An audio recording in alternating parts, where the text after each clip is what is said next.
Brigitte Barjot, bonjour. Bonjour. Vous êtes l'une des 7 porte-paroles du collectif La Manif pour tous. Pourtant, c'est vous qui êtes à la tête d'affiche. Alors, est-ce que vous êtes représentative des dizaines de milliers de personnes que vous attendez dimanche dans les rues de Paris? Écoutez, je ne sais pas. En tout cas, beaucoup me font confiance et je les en remercie. Mais effectivement, nous sommes nombreux et divers. Il y a aussi des homosexuels, il y a des gens de gauche, il y a des gens de toutes origines. Et c'est pour ça que nous arriverons, je pense, à réussir ce pari de la Manif pour tous, pour dire que nous sommes dans la rue pour interpeller le président Hollande contre la loi Taubira. Mais vous-même, comment on peut vous qualifier? Vous êtes une lobbyiste catholique? Non, je ne crois pas. Je suis une femme, je suis une mère de famille et je suis là On vous pour... connaît surtout comme humoriste. Oui, aussi. Bah, écoutez, si en plus on peut faire tout ça dans la joie et avec un peu d'humour, c'est de l'humilité et de l'amour, eh bien j'en serais ravie pour dire que justement nous ne sommes pas là pour dénoncer des personnes, nous ne sommes pas là pour nous opposer à des gens, certainement pas évidemment aux personnes homosexuelles, mais pour faire entendre cette majorité silencieuse qui aujourd'hui n'a pas la parole et à qui on dit que en ayant élu François Hollande, ils auraient voté pour un changement considérable de la société, c'est-à-dire une filiation nouvelle qui change la nature de l'être humain. Alors, vous voulez donner donc une touche colorée à ce défilé. D'ailleurs, on voit, vous avez porté aujourd'hui déjà Le rose de la joie, de la fête et de la famille. Alors, vous attendez combien de personnes dimanche? Nous n'attendons pas de personne. Nous savons que le 17 novembre, alors que personne ne s'y attendait, plus de 150 000 personnes sont venues à Paris, mais aussi 40 000 à Lyon, mais aussi à Bordeaux, à Lille, partout.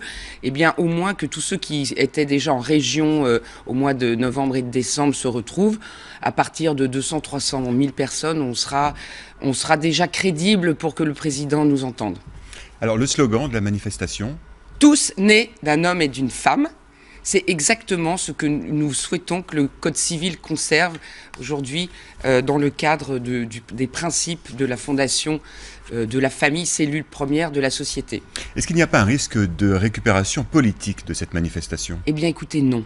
Je vais vous dire pourquoi. Parce que ce sont des citoyens qui vont aller dans la rue et leurs élus et les premiers gardiens du Code civil, les maires, ceux qui sont aujourd'hui les officiers du mariage civil, c'est-à-dire ceux qui disent que l'homme et la femme, ce sont eux qui fondent effectivement le mariage. Ce qui n'empêche pas qu'il y ait d'autres familles, et bien évidemment, et que l'union, l'amour, peut être demain, et il faudrait pour cela que le président reprenne la loi, revoie la loi, que d'autres unions soient reconnues. Il y aura quand même beaucoup d'UMP dans la rue. Jean-François Copé a lancé un appel à manifester, il sera présent. Est-ce que vous irez le saluer dans le cortège? Mais écoutez, on saluera tout le monde. Moi, je saluerai tout le monde.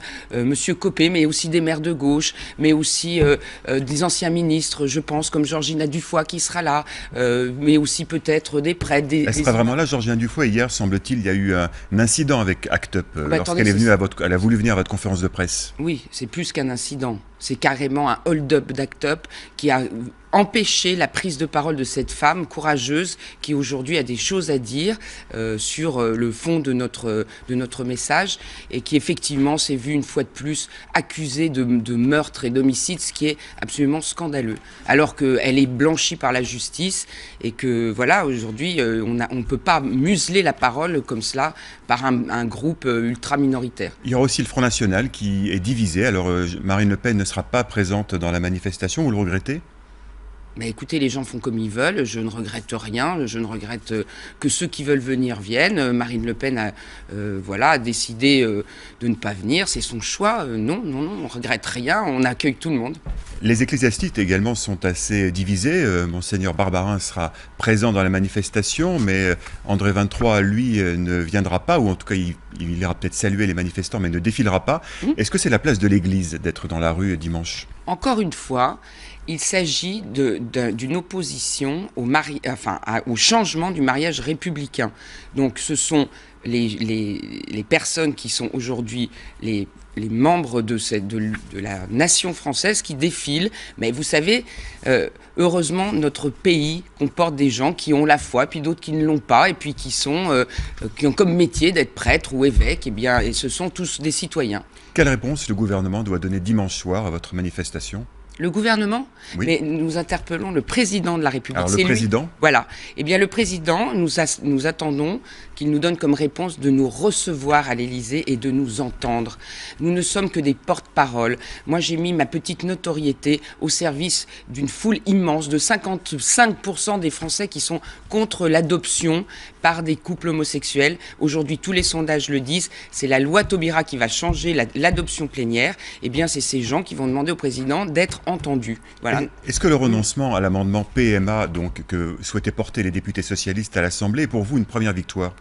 Mais non, enfin, c'est pas une victoire ou pas une victoire, c'était déjà pas dans la loi. Le vrai sujet de la loi, encore une fois, c'est l'adoption plénière qui va changer la filiation biologique pour la remplacer par une filiation sociale qui va faire que demain, un enfant sera né de 2 hommes ou de 2 femmes. Eh bien, à la moindre des choses, c'est qu'au moins, on demande aux Français d'être consultés. Donc, on demande au président qu'il revoie, qu'il suspende la loi, qu'il ouvre des états généraux, qu'il informe les Français du fond de cette loi et les élus. D'ailleurs, il y aura des députés qui vont défiler, des maires même de la majorité présidentielle, qui vont peut-être demander, enfin pas peut-être, même sûrement, un référendum sur cette loi, et si le président ne la retire pas. Mais François Hollande a expliqué, en tout cas en off à des journalistes, que le projet de loi avait été validé par les Français lors de l'élection présidentielle, puisqu'il était dans son programme électoral, la promesse 31 de François Hollande, c'était le mariage pour tous. Oui, mais le mariage pour tous, il a oublié de nous dire, François Hollande, que le mariage, ça emporte fondation de la famille, c'est dans le code civil, c'est juridique, c'est automatique,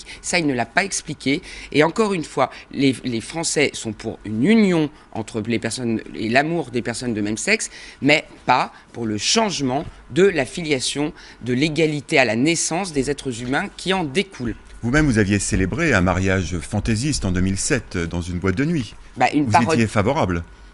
Encore une fois, je suis favorable à l'union des homos, à l'union des femmes entre elles. D'ailleurs, en 99, je rappelle que pendant que certains défilaient contre le Pacs, nous, on célébrait effectivement, à notre manière, à la manière Jalon, l'union des homos. De Lionel Jospin et Jacques Chirac, donc. Mais oui, c'était eux qui ont fait passer le Pacs. Et d'ailleurs, je demande à Lionel Jospin s'il veut bien revenir nous expliquer pourquoi il a fait le Pacs et pourquoi il est aussi contre quelle suite à cette manifestation? L'adoption. Quelle suite à cette manifestation d'un mot? Il y en aura d'autres? Certainement, il y en aura jusqu'à ce que le président nous entende, il y en aura jusqu'à ce que les Français puissent se déterminer en conscience sur ce changement de civilisation. Le terme est de Madame Taubira elle-même. Frigide Barjot, merci. C'est moi qui vous remercie. À dimanche.